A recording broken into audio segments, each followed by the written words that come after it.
జిల్లా పరిషత్ ఉన్నత పాఠశాల రొట్టెవలస విద్యార్థులకు మరియు ఉపాధ్యాయ సిబ్బంది అందరికీ రాజ్యాంగ దినోత్సవ శుభాకాంక్షలు తెలియజేసుకుంటాను.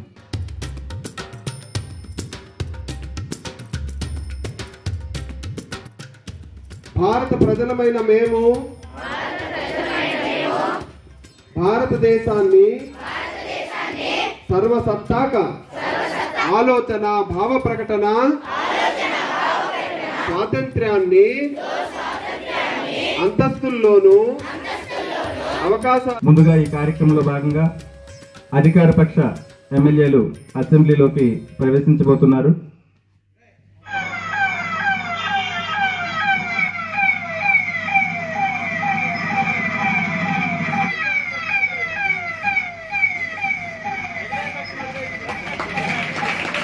క్యాబినెట్ మినిస్టర్ ప్రవేశించబోతున్నారు అసెంబ్లీలోకి.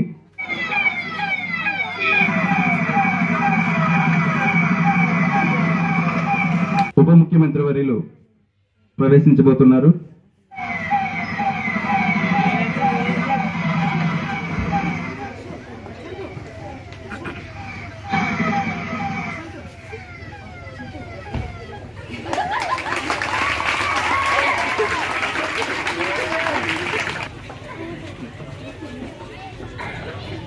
ముఖ్యమంత్రి వర్యులు ప్రవేశించబోతున్నారు.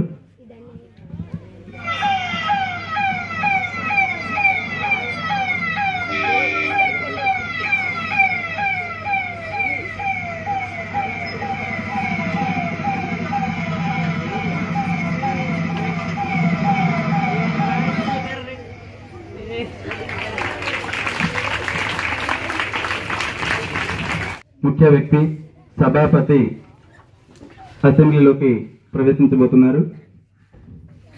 సభాపతి వారు ప్రవేశించబోతున్నారు.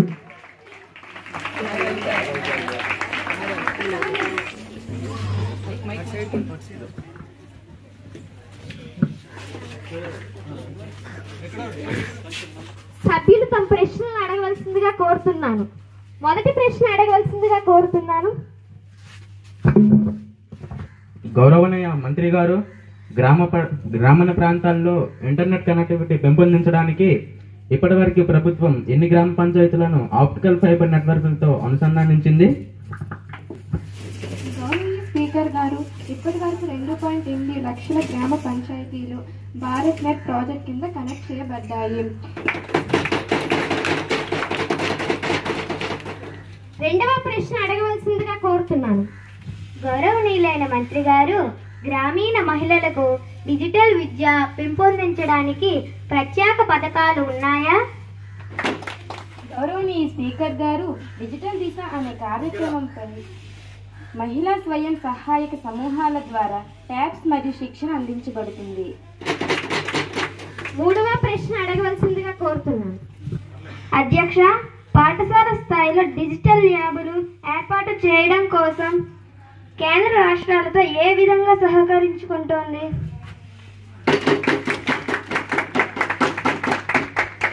అధ్యక్ష, రాష్ట్ర ప్రభుత్వాల సహకారంతో స్మార్ట్ స్కూల్ మిషన్ కింద ప్రతి జిల్లాలో 50 పాఠశాలలకు పైగా కంప్యూటర్ ల్యాబ్లు ఏర్పాటు చేయడం ప్రారంభమైందని తెలియజేస్తున్నాను. అధ్యక్ష, నాలుగవ ప్రశ్న అడగవలసిందిగా కోరుతున్నాను. అధ్యక్ష, రాష్ట్రంలో ప్రభుత్వం ఏర్పడిన 18 నెలల తర్వాత కూడా రాష్ట్రంలో రోడ్ల పద్ధతి చాలా దారుణంగా ఉంది. మరి దీనికి ప్రభుత్వం ఎలా స్పందించింది? ఎన్ని కోట్లు ఖర్చు చేసింది? ఇంకా ఎంతకాలం ఇబ్బంది పడాలి ఇలా?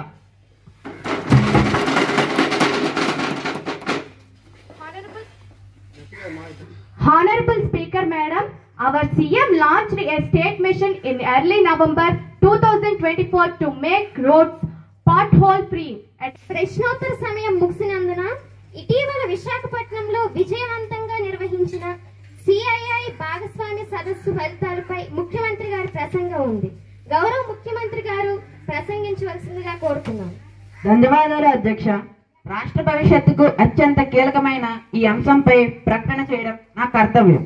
విశాఖపట్నంలో జరిగిన సిఐఐ సదస్సు సూపర్ హిట్ అయ్యింది. ద్వారా 13.26 లక్షల కోట్ల పెట్టుబడులు రానున్నాయి. గౌరవ ముఖ్యమంత్రి గారు, మంత్రుల ప్రకటనల పట్ల సభ సంతృప్తి వ్యక్తం